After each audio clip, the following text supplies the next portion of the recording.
All right, everyone. Welcome to our AirMiners event. My name is Jason Grillo with AirMiners. It's a pleasure to see you all today. Happy Carbon Removal Day, October 3rd, for all of those who celebrate the world over. Happy to be here talking about the future of the voluntary carbon market. We're here today because there's been quite a few changes over the last several months, over the last couple of years, in how the voluntary market for carbon removal credits has performed within, carbon removal credits within the larger carbon credit market that includes a lot of different classes of credits in addition to CDR. What we'd like to go into today is what's changed, what's the state of the voluntary carbon market today, and try to push forward to think, what is the future going to look like? Granted, predictions oftentimes don't always turn out the way we expect them to, but to get a sense of what trends we're seeing and where do we believe things might go for voluntary carbon markets, which is where carbon removal startups, our audience today in AirMiners, which is the audience is trying to sell to for creating carbon removal credits. To that end, we've got two outstanding panelists today, Dr. Jennifer Jenkins, who is the Chief Scientific Officer at Rubicon Carbon, and Robert Höglund, who I'm sure many of you know from Milkywire and CDR.FYI. As in terms of the run of show today, we're going to have our panel discussion, which I'll moderate, for maybe 35 minutes or so, and then have audience Q&A for the last 15 or 20 minutes, as we typically do. Then after that, I'm happy to say Tito has a wine and carbon removal event at 6 p.m. Pacific at the top of the hour for night owls on the East Coast, or people who are just getting up in other areas of the world, or people who are just ending their day, as I am in the Pacific Coast. So with that in mind, without any further ado, just want to say thank you once again. Thank you in addition to the people who contributed to making our event carbon negative today, those who contributed to carbon removal for this event. We can't do it without you as an audience. Without any further ado, I want to introduce Dr. Jennifer Jenkins and Robert Höglund. So quickly, Jennifer, why don't you get us started? Oh, sure. Thanks. Yeah, it's really a pleasure to be here and to be introduced to the AirMiners community. So thanks a lot for the invitation. As you know, so I'm Jen Jenkins. I'm the Chief Science Officer for Rubicon Carbon. Just a quick note about Rubicon. We are a relatively new entrant to the VCM space. We were incubated in 2022 by TPG under its TPG Rise Climate platform. TPG, as you may know, is a private equity firm. And we are a vertically integrated carbon credit investment and management firm. So we invest in projects and developers at the front end.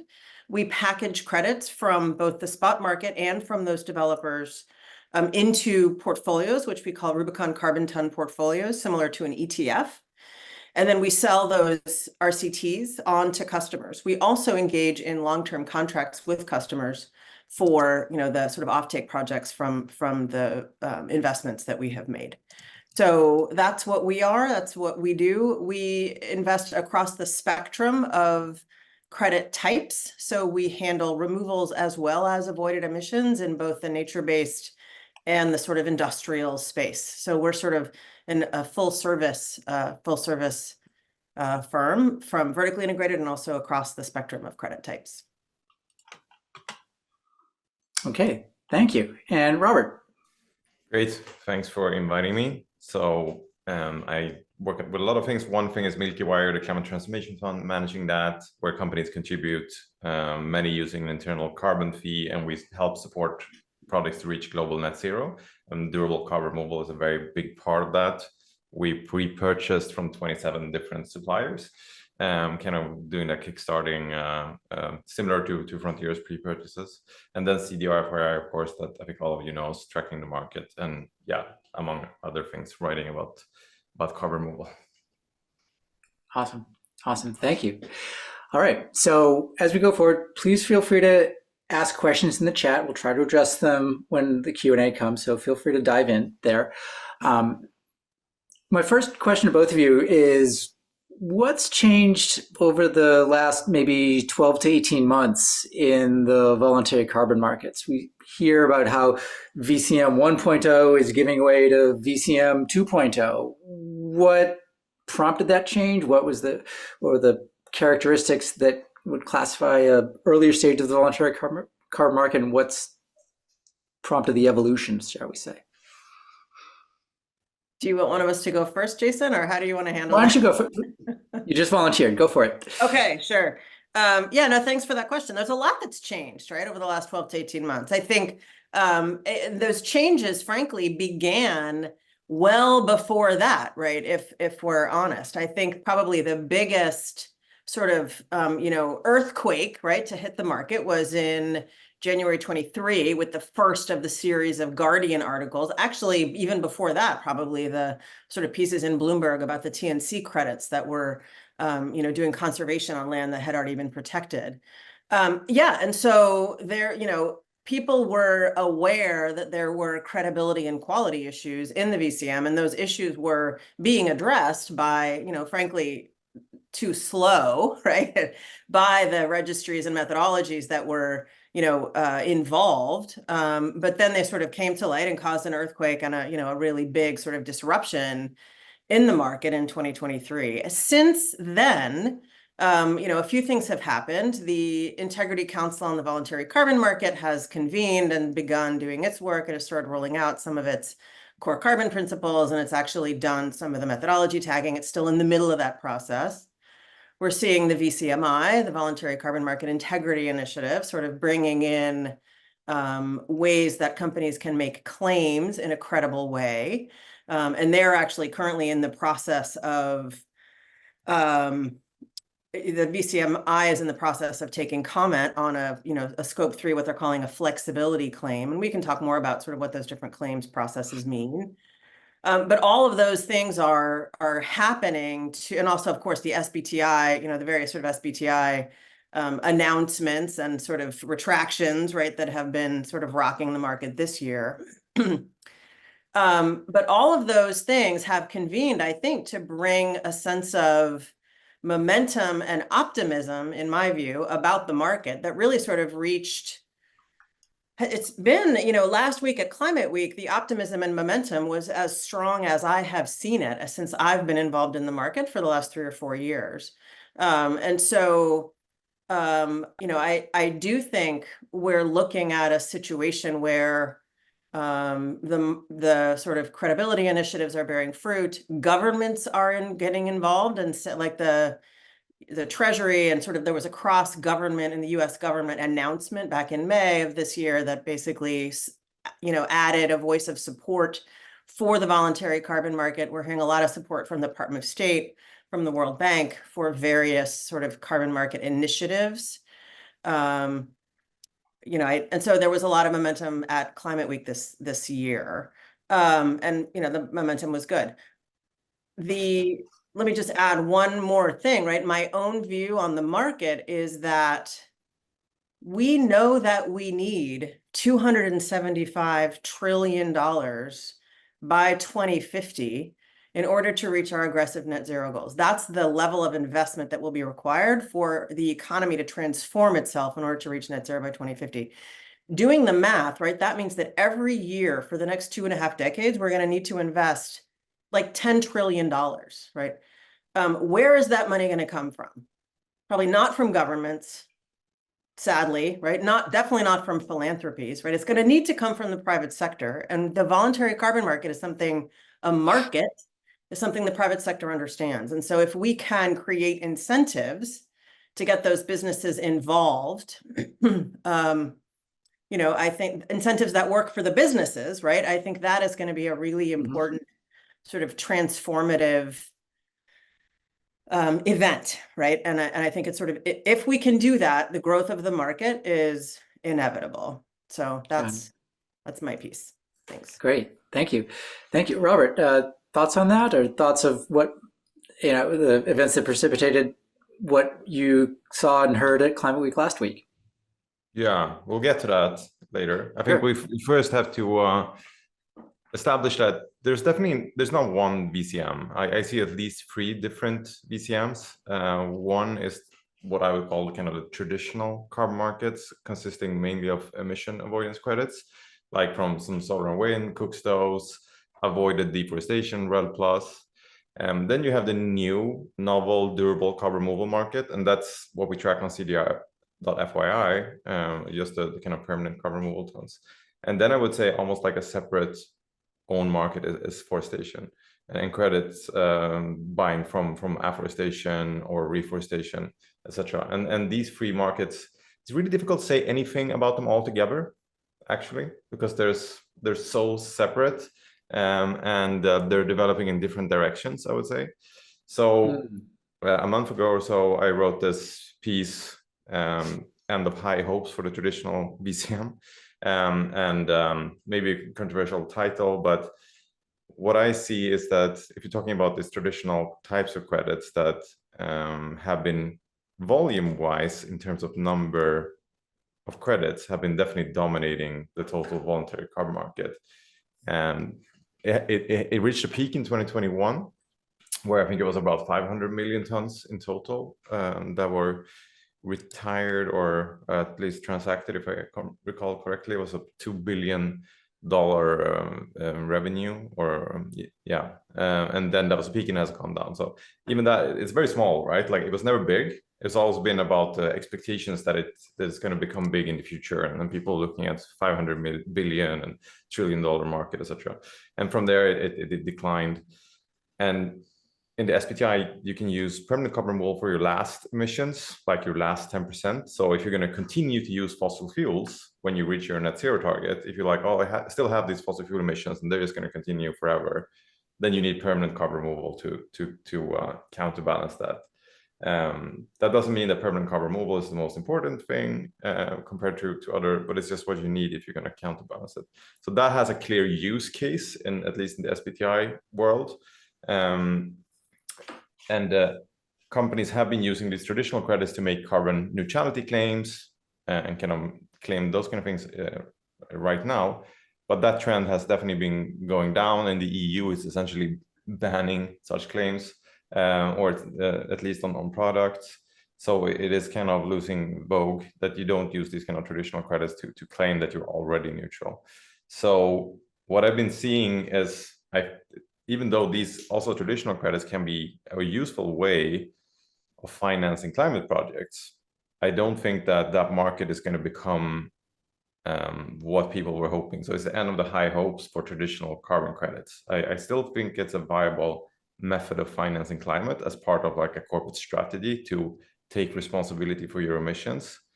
But given the trend lines and that companies can't use them to make like a neutrality claim today, I don't think that's going to be a big thing. Forestation, I think, is still growing, and people are using that, and it's part of a like-for-like removal strategy. And the durable carbon removal market is also growing, albeit from low volumes. But yeah, you all see that, and then follow that, and then see who's buying in the durable carbon removal space. Great. And just to level set, when we say durable carbon removal, that could mean different things to different people. So just curious to get each of your thoughts on what durable might, how we define durable in this context. At CDR.FYI, it's stored for multiple centuries. So forestation we don't track because it has a risk of reversal that's high, but if it's biochar and upwards, sort of like direct air capture, enhanced rock weathering, etc. Okay, great. Thanks. So can I respond though to, I think, absolutely. Robert, I 100% agree, right? Like there are definitely we see the market being segmented as well, for sure. The market for engineered removals, right, is going to be, it's going to be strongest. Those are really expensive credits. And so at least right now, and so, yeah, those are going to be necessary at the end of the net zero journey, right? If you're going to still emit fossil fuels, if you want to balance those fossil fuels, you need to balance them obviously with a permanent carbon removal, because the fossil fuel does stick around in the atmosphere for a long time. I guess and then, yeah, then there is another sort of market, and there are, there are different kinds of credits. There's credits that, eliminate the sort of super pollutants and, high GWP gases, and those might have a different category. There's credits that mitigate, the sort of loss of tropical forests. Those are the REDD+ credits. I guess when I think about how we're going to, as a global society, approach the problem of climate change, I'm just aware, right? It's super clear that we are continuing to emit, right? And so there needs to be ways to fund and incentivize that funding for reducing those emissions, right? Like 10 to 15% of the emissions globally today come from tropical forest deforestation. And so we need to stop that, right? And so I'm not ready to sort of give up on those traditional credits, because I think it's too important for us to find creative ways to make them part of the solution, right? I think an analogy that I like is, it's the bathtub analogy, right? You go into the bathroom, the bathtub is overflowing, and the faucet is on, right? What are you going to do first? You're going to turn off the faucet, or are you going to pick up a mop? Right? So to do first, right, turning off the faucet is, let's reduce the emissions. Picking up the mop is doing the carbon removal, right? And so in the near term, there needs to be a way for companies to mitigate and to sort of find an incentive for just reducing the emissions, right? We got to do that first. And so what I'm not suggesting is that those temporary emissions be considered equivalent to a fossil fuel, be sort of considered to be counterbalancing a fossil fuel emission. That's not what that's not what I'm saying, right? But I do think we can be creative about finding ways to find ways to incorporate those types of credits into a company's net zero journey, right? And I have some ideas about how we might do that, but I will let Jason intervene because you probably Sure. Robert, please. Yeah, I mean, I agree. I think we agree on a lot of things here. The SBTi also introduced this beyond value chain mitigation framework, and the Milkywire fund that I work with is set up to be a BBCM fund. So supporting these projects that are not durable carbon removal. We have 3 pillars, right? So it's also nature and decarbonization. So definitely see the need for that, and also that companies get some kind of recognition for that, that they're doing it. I think, we may differ on exactly how they get that recognition, if they count it against their emissions, or like if they get a gold star. I mean, that's more kind of, it's one of many questions, but it is difficult to get companies to do it, right? They never really did it. Even at the top of the VCM, it was tiny. So it was always about these future hopes. And even when they could claim carbon neutrality, they really didn't do it.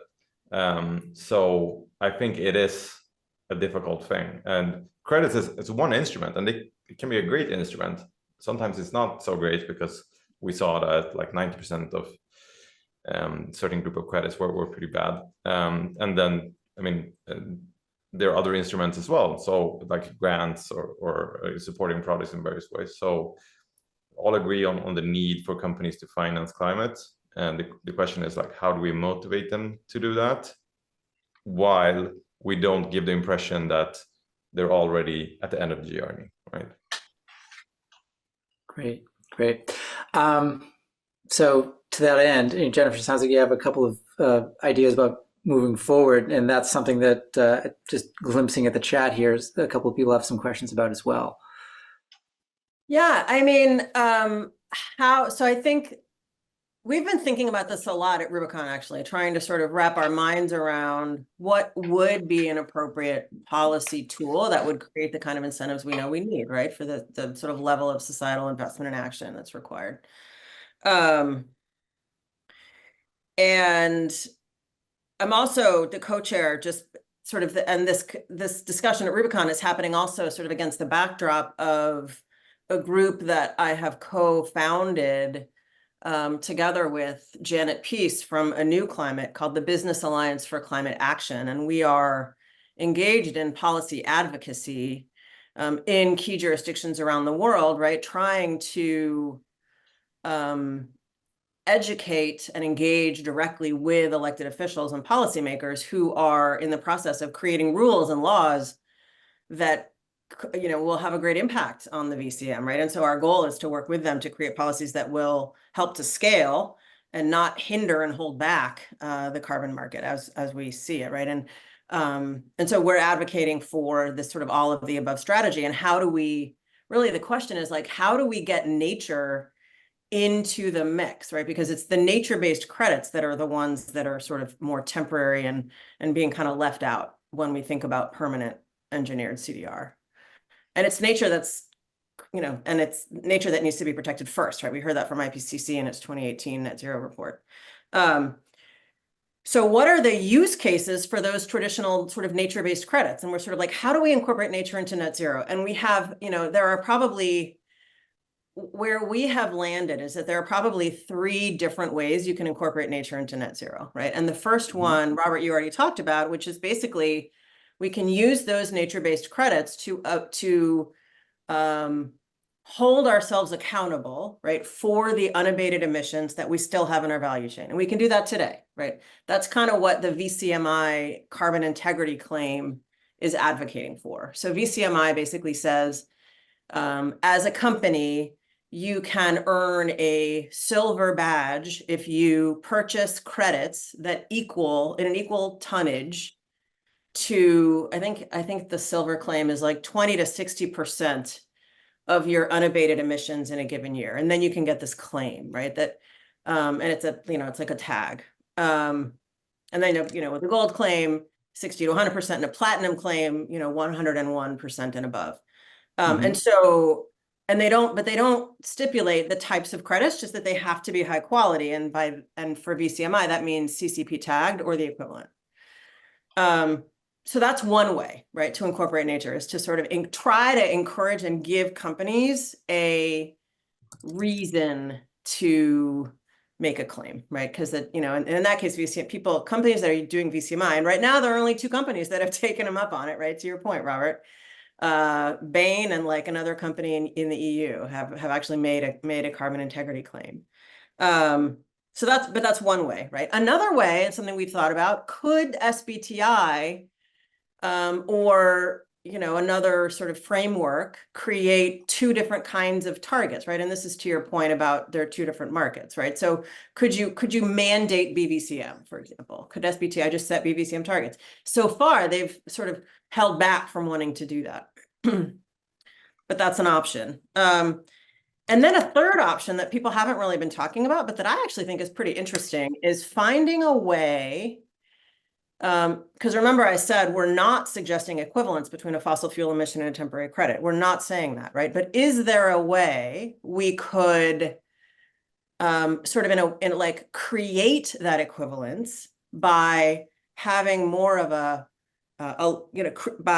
having companies have a balance sheet for their carbon, right? So you could imagine, like gap accounting, every ton that you emit is on your balance sheet until you have neutralized it in an appropriate way, right? And so you could imagine, this is called like sort of horizontal stacking, and Mikkel Larsen at Climate Impact X has proposed this.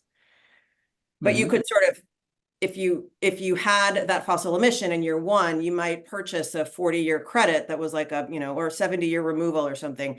And then at year, you have that credit, it's good for 70 years. At year 71, you have to renew it and buy a new credit with another 70-year lifespan, or 40 years, or whatever it is. Or you could at that point buy a permanent removal if it makes sense for your business. And then it's sort of taken care of for the rest of its life. But this is going to require some sort of accounting, on the business's side. I think it's a pretty interesting idea.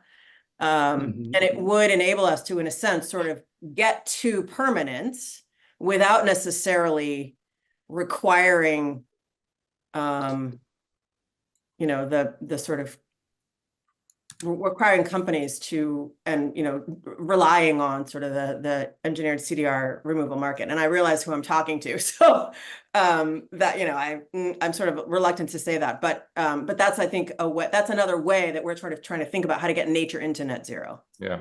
Yeah. I think, I definitely agree on some of the things there. One thing to remember, I think, is if you look at how much forestation, and for example, that's ongoing, how much of that is due to carbon markets, and it's like less than 1%. It's 2 gigatons per year right now that's being removed extra per year through more forest happening on kind of for other reasons, kind of due to forestry, ending desertification in China, etc. So it is kind of, carbon market is one way of making that happen. For durable carbon removal, carbon markets is almost right now the only way. So that's also like a key difference. I think that can be good to remember. Great. Yeah. I mean, again, one thing to keep in mind is, again, the audience today is, again, durable carbon removal. But as we all know, I mean, what is it? 90% of the market is traditional avoidance credits. And of that remaining 10%, the majority of that is the kind of second segment that Robert alluded to, nature-based afforestation credits. And that small sliver is the remainder of durable carbon removal. A lot of the people in the audience are wondering, okay, what's the role for durable carbon removal then in that world going forward? Is it a backstop? Is it kind of an insurance policy, if you will? I mean, we've had different people thinking about like blended tons. Or Robert, you've got. Looks like I think the role of removals, I think, is sometimes maybe a little bit misunderstood, because the way I see it, permanent removals, like the way I see it is that no CO2 emissions are technically impossible to reduce to zero.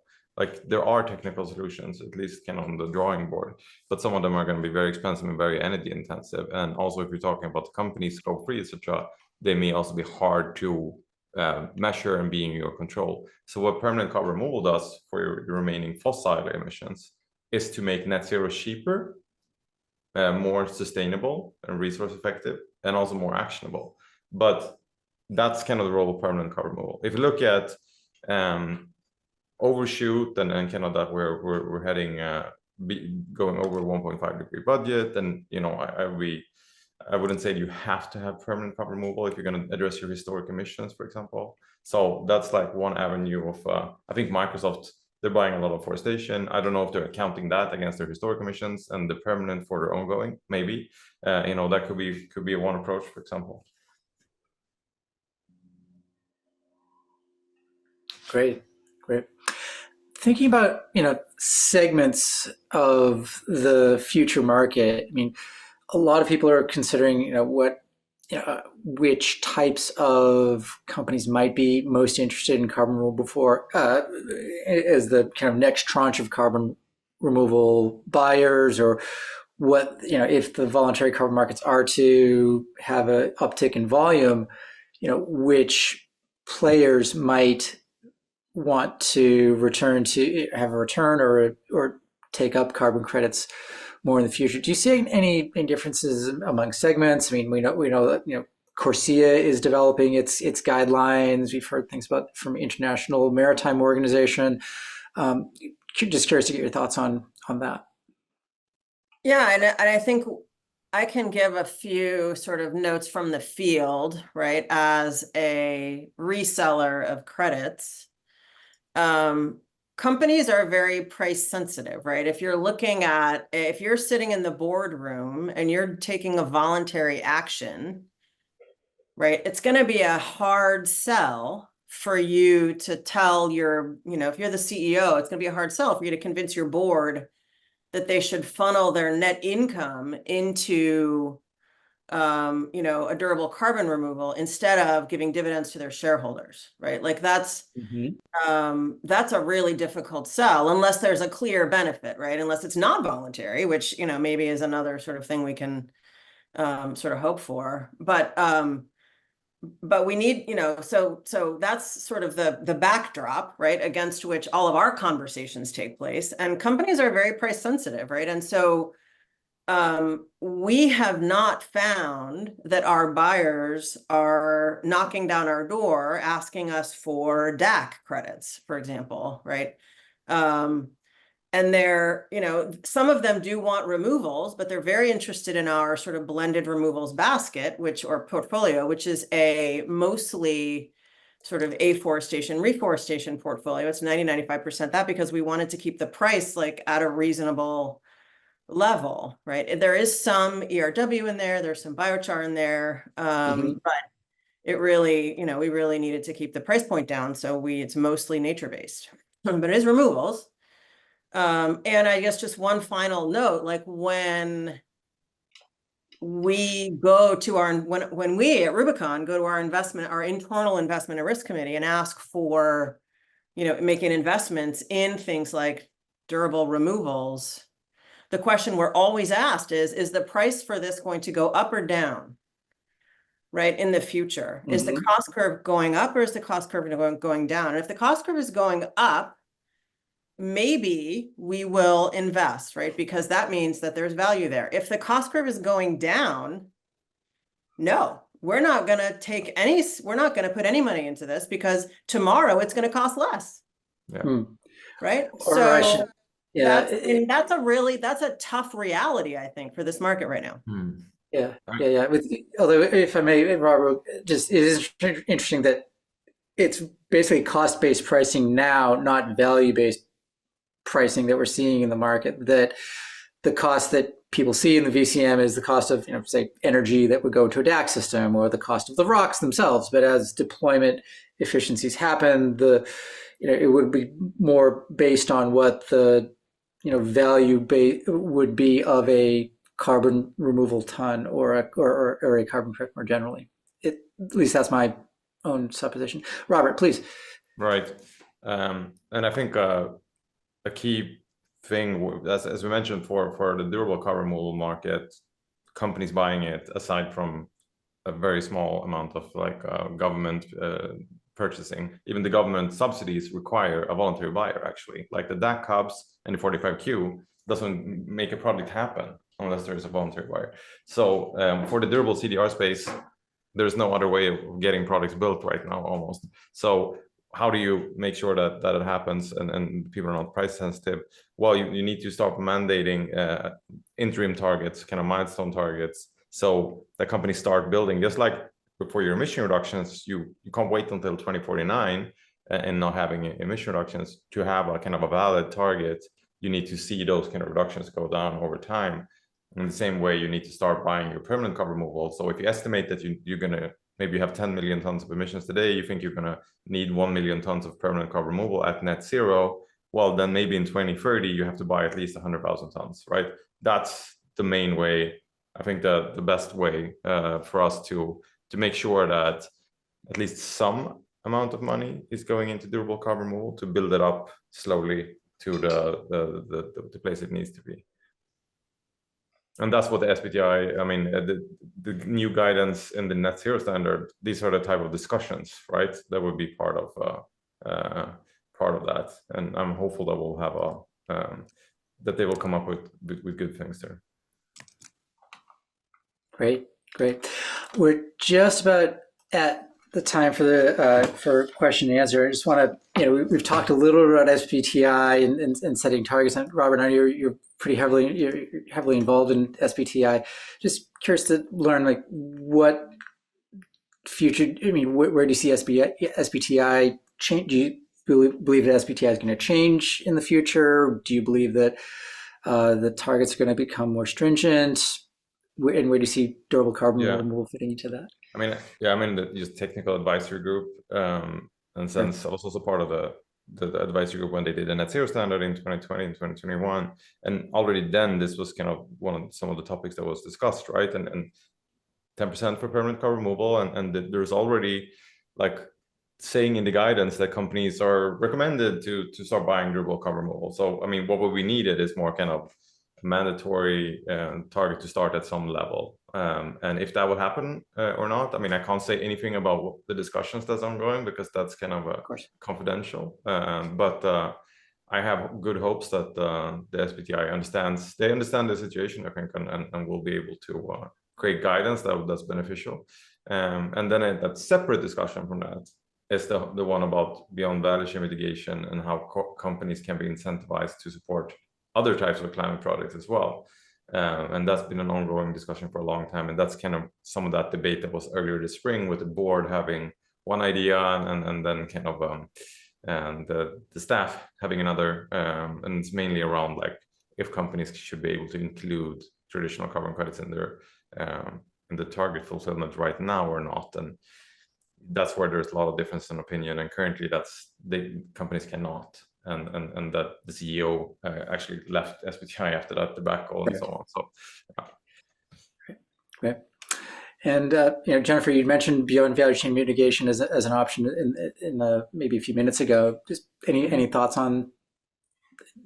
Yeah, I mean, I'm not sure. I think this is all. It's really important, and it's all like really sort of.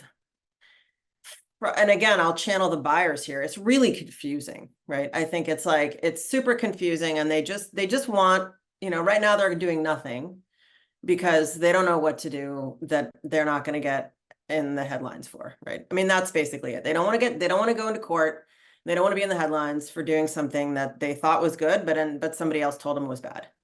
And so, that's based, and so I think the longer, I guess my own view on the SBTi situation is we need incentives that are going to work for companies, right? Given what I just said about funneling net income to carbon credits, I just, there need to be incentives that work. So we need to balance that somehow. And it just needs to be clear and simple and it needs to be fast, right? I think right now we sort of have like, the net zero standard won't be revised until 2025. And we've got sort of a confusing soup of, acronyms and requirements. My own sort of focus lately also has been just on educating the market, right? I'm educating policymakers. I'm trying to educate our buyers just because they don't know what to do, right? And they're basically all right now, frankly, they're all just sort of like, all I want is removals. And the reason I want that is because Microsoft did it and Microsoft is not getting slammed. So let's try that, right? But they don't know, but to your point, Robert, like they don't, I'm not sure Microsoft understands the sort of implications of buying nature-based removals as opposed to permanent removals. I'm not sure. I don't actually know. The same thing you don't know, which is, are they counting it toward their historical or are they going, future? I have no idea. And I'm not sure they know, to be honest. Yeah. Great. Thank you. So time to hear from you, our audience. Thank you, Jennifer. Thank you, Robert. Brittany just asked a question. Brittany, if you can unmute and go for it. It looks like something about inquiry about CBAM. Hi. Yeah, sure, Jason. Good to see you, and hello to both of the speakers. I was wondering what your thoughts were on the role of the carbon border adjustment mechanism in Europe and whether or not you saw that kind of pushing demand in the long run from companies who are based in the US to adjust their targets and start making purchases on the voluntary market.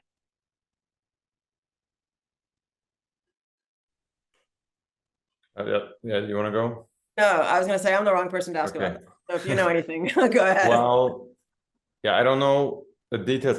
I heard that before. I heard it at Climate Week, people bringing this up. And that's the first time I heard it when I was at Climate Week. So if companies could buy carbon credits, they wouldn't have to pay the CBAM tax. Currently, I think that it would be way cheaper to pay the CBAM fee than to buy like credits, or at least durable credits. But maybe it's an avenue in the future. But I haven't looked into it carefully enough. But yeah, I know it's something that some people are looking into. Great. Thanks. Anne France Kennedy. Oh, here we go. Yeah, hi. Sorry, it's quite late in London, so that's why I didn't want to put the video on. So hi, everybody. Thank you very much. I think maybe it's an old issue, but it was some point of controversy about versus. So credit claims by private organizations that are funding project, whether they're forest or durable in a different country, different jurisdiction, and the actual country itself wants to claim the same credit because it's issued on their land. So is that still an issue in the market or not? Because in Europe it was creating some confusion. Yeah, you're talking about corresponding adjustments, kind of co-claiming between countries and companies. For traditional credits, it's a little bit different because then it's an emission reduction that both could claim. For carbon removal, it's maybe something that the countries didn't have in their targets anyway to do. So it doesn't necessarily replace an emission reduction. So I think the consensus view is that corresponding adjustments are not necessarily needed. So you could have a co-claiming between a country and a company. And I think that you could, but you need to have some safeguards. For example, we shouldn't have a situation where the sale of those credits make countries be less ambitious on their emission reductions. But there's some risk actually of that. Like we can see that Sweden is selling BECCS tons, etc., and also removing the tax on aviation and reducing the tax on fossil fuels. So I mean, there is some risk of that. So I think it would be great if countries started competing on the VCM with saying, like, if you buy credits from us, it's going to be ironclad. We're not touching our emission reduction targets or using those to reduce our ambitions. And that can be actually a way for the companies in those jurisdictions to have a better marketing argument and saying, like, here, our country has great guardrails here. They're committed to their targets, emission reduction targets. So I think, yeah, that's my answer for that. Yeah, I don't have anything to add. I agree. Great. Chris Sandlin, you had a question for Jennifer about the risk committee. Yeah, Jennifer, I was trying to follow some of the logic there with the risk committee and them not being interested when prices are dropping or then being able to buy in the future.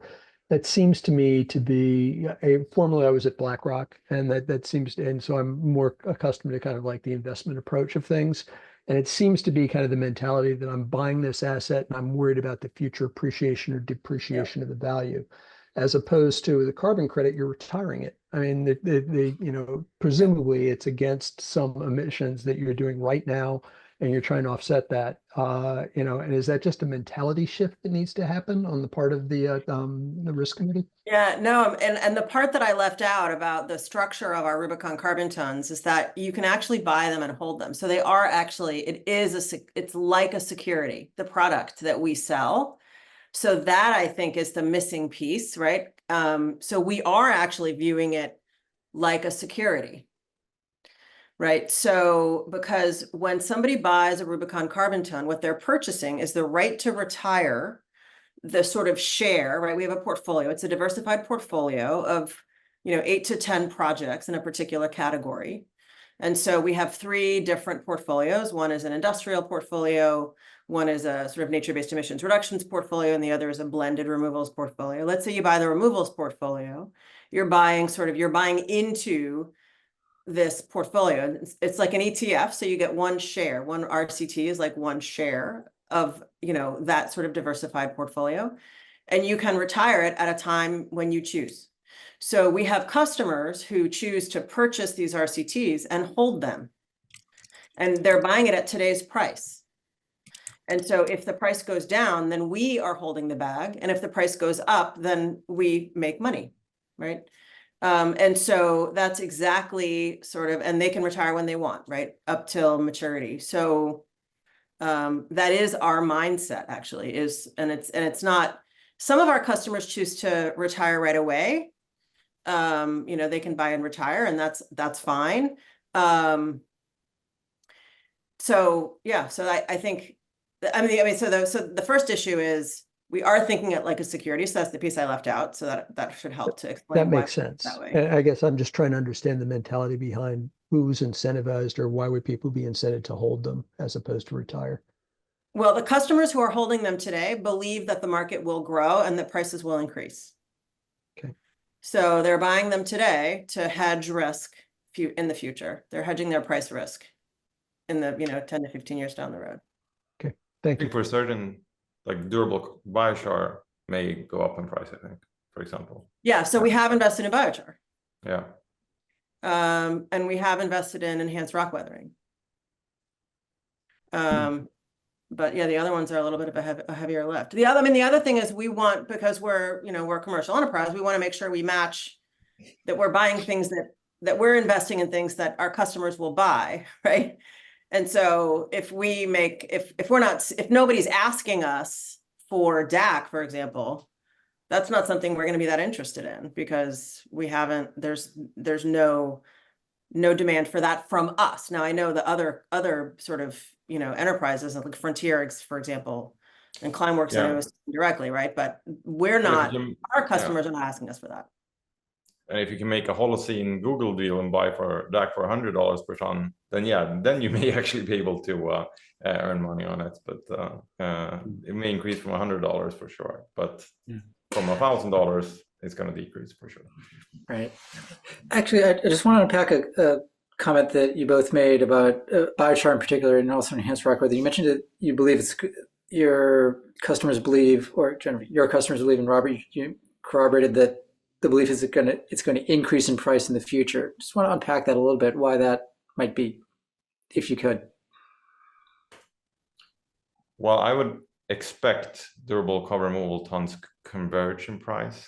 I'm not sure exactly when, but since they would be able to fulfill the same use case, and also technically, like direct air capture and other things will be going downwards, and if the demand for biochar is increasing, for example, with interim targets, etc., and we already see some. I mean, a couple of years ago, we could buy biochar for $100 per ton. Now suppliers are asking for more, and it's more like 150 to 200, I would say. I would think that, like, in today's dollar value, not counting inflation, I mean, I would expect durable cover removal will be like in the $200 range for a lot of different methods, like sometime in the early 2030s. Great, thank you. Thank you. Sean Scallon thinking about biochar. Sean Scallon had a question about valuing all the benefits of biochar in a single value stack. Sean, can you, and that got upvoted a couple times. Sean, if you don't mind, could you unmute and ask? Yeah, sure. Thank you. And it's been a great discussion, in the differentiation between nature-based versus permanent is something that I've been sort of just only really dipping into a little bit, and this has been instructive. But my question is this: where biochar has multiple co-benefits, including a degree of permanence, depending on how it's made, and all of those sorts of things, the inert night benchmark and all of that stuff, there's many other benefits in soil applications in particular, as you're probably no doubt aware, but they're not currently valued. And I think your point before, Jason, was that we're not in a value market yet, we're still in a cost market. How do we get to that? How do we get to that value market for those nature benefits, but also, I suppose, let's call them agricultural benefits, if you like. And so ecosystem versus agriculture versus, business benefits. I suppose there's a value stack of those at that level, but what about particular ones for, say, biochar? How do we get to valuing those more? What do we have to put in place to get that to happen is my question. Does it make sense? Yeah. I think most of that is going to be valued in the cost and the price and your income as a biochar provider. So you will be able to, if it has a real value, then you will get paid for it mostly. Like and some values no one wants to pay for, and it's an externality, and that's much harder. Then it must be governments that sort of have some kind of. Farmers in the US can get paid to use biochar. Like, so there's a US, which weakens additionality sometimes maybe, but like it is that's already something that's in place. But otherwise, if farmers really have a good value for it, and you can use carbon credits to cover your kind of base costs, then it should be reflected in your balance sheets, basically. And I think we do. I mean, we do see like other credits that have strong, what we call co-benefits in the same kind of way, right? Outside of just the carbon benefit. And, the unfortunate truth is that right now carbon is what we can monetize, right? And that's sort of the metric, that's the currency. But I think we have seen other projects with strong co-benefits sort of fetching a higher price, just because as people learn more about those projects and the other sort of benefits that they have, they're willing to pay, a higher price. Now that's obviously for sort of the over-the-counter transactions, and I would hope that those additional co-benefits would continue to be recognized as the market grows. Yeah, And exactly. could I just ask just a follow on? So a carbon credit, whatever it is, whatever value it provides, say if things are not being valued, then could you see, it's got great permanence, so it's biochar, it's got great permanence, and it's got these additional benefits, co-benefits, that distinguishes or differentiates it from others, because these benefits are likely to pay off in the future and in ways that we can't understand now. But are people prepared to have a bet on that and give you more money? That's the question, I suppose, in my head. Yeah, I think for when buying carbon removal or buying credits is just kind of a PR thing anyway, then people are willing to pay more for good stories and co-benefits, or like maybe not even pay more because there's so much to choose from, but they may actually choose the products that have co-benefits. But at a mature market, I wouldn't expect that to fetch a price difference. No, that would be, you would find that as you getting more income from other sources instead. Okay, thank you. Super. Adam from Frame had a question as well. Adam, are you still here? Yes, I am. Thank you. Thanks, guys, for their great presentation. Jennifer, you mentioned pricing sensitivity in terms of your customers' appetite for buying removals. I was wondering if you could just shed a little more light, if you're able to provide some examples of kind of ranges of prices and customers' appetites for buying. Thank you. Yeah, I'm not going to be able to give like commercially sensitive information about how much our customers are paying, but I can tell you we work with, let's see, I can tell you that the biggest tech buyers have healthy profit margins, right, are the ones that are investing right now in removals, right? And that's probably obvious to you from looking at CDR FYI. And and some of these companies are actually investing substantial amounts, and what they're doing is they're trying to lock up long-term supply right now because they know what they're going to need in 2030 and beyond. And so they're working directly with us and with developers to find high quality projects that they can invest in for the long term and sort of give them a source of supply for the next 10 to 15 years. But that's like the companies with healthy profit margins, right? The tech firms that you know about. I can tell you who's not buying and who, if they are very price sensitive, are going to be the firms with the thinner profit margins, right? These are going to be certainly your industrial firms, just because they have very thin profit margins, and maybe they're competing on price with other companies around the world, right? Like US Steel is competing with other steel companies, and is probably very sensitive, and they've got big shareholders, right? So they're not going to they have a lot of these industrial companies are making up the bulk of the emissions, right? But also sort of per ton of profit, it's not very big.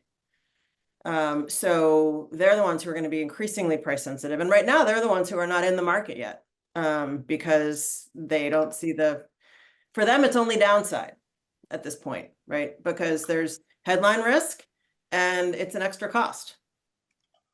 Yep. So. Thanks. Last question to Mr. Mike Robinson. Thanks, Jason. Actually, I have two, and hopefully we have time. Maybe not. First one is, I'd love to hear your thoughts on the blended ton concept that Jason mentioned, where it's a nature-based ton delivered today and a durable ton delivered in a few years, and can have the advantage that if those tons overlap for some period of time, that ton is doing double duty, which could be very important if we're passing through a peak period. Any thoughts on that? I haven't heard much about that idea, but I love it, right? It sounds kind of like the long-term liability that I talked about for fossil fuel emissions, right? If it's a product that could be sort of pre-cooked, might make things sort of more simple and straightforward for a company. I think that's a great idea. Cool. Second is, any thoughts on the insetting concept, where a company does removals within their own supply chain and counts those in their carbon accounting so that their net emissions that they report, roll up with those removals embedded because they did it themselves on the same field or in the same place? Yeah, Robert, I have thoughts on that if you, okay. Go ahead. I think, thoughts on insetting, yeah, it's always a good idea, right? And I think SBTi likes it because it's, officially sort of inside the value chain.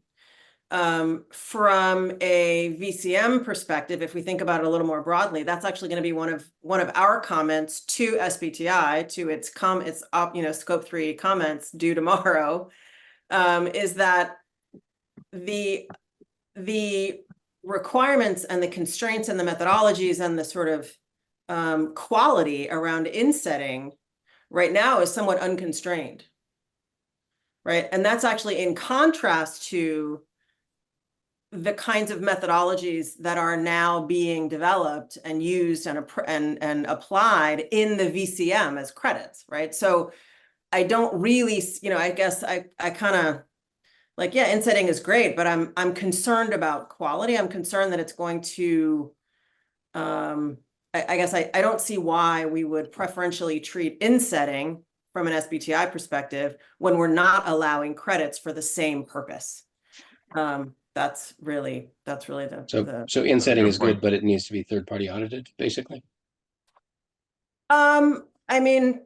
Sure, but even better, it should be sort of, yeah, that's fine, right? And credits should be allowed if you can't find an insetting project in your value chain.